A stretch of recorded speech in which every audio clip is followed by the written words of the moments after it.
দর্শক, একজন অন্ধ কী চায়? দুটা চক্ষু। একজন প্রতিবন্ধী কী চায়? যে হাঁটতে পারে না, তার দরকার একটা হুইল চেয়ার, তার দরকার কিছু খাবার। একজন অসুস্থ মানুষ হসপিটালে ভর্তি থাকা, সে কী চায়? সুস্থ হতে। কিন্তু সুস্থ হতে গেলে তার অনেক অর্থের দরকার।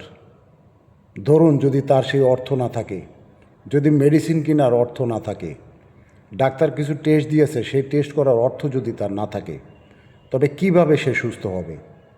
আপনি যদি চান সেই প্রতিবন্ধীকে আপনি একটা হুইল চেয়ার দিতে পারেন, আপনি যদি চান আপনার পরিশ্রমের অর্থ দিয়ে সেই অসুস্থ মানুষটাকে কিছু মেডিসিন কিনে তাকে সাহায্য করতে, আপনারা যদি বিশ্বাস করে থাকেন আমাদের হসপিটাল পেয়ার চ্যারিটিকে, তবে আমাদের হসপিটাল পেয়ার চ্যারিটির মাধ্যমে আপনি সেই কাজটি আপনি করাতে পারেন। আপনি যদি চান, আপনি আমাদের সাথে যোগাযোগ করে আপনি নিজে হাসপাতালে গিয়ে আমাদের জানা অসুস্থ মানুষদের সাহায্য করবেন, তবে আমাদের সাথে যোগাযোগ করবেন। আমরা আপনার অর্থ সঠিকভাবে সঠিক জায়গায় ব্যয় করব।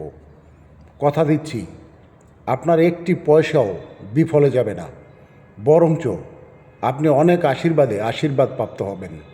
রিকোয়েস্ট আপনাদের সবাইকে, আপনারা সবাই এগিয়ে আসুন।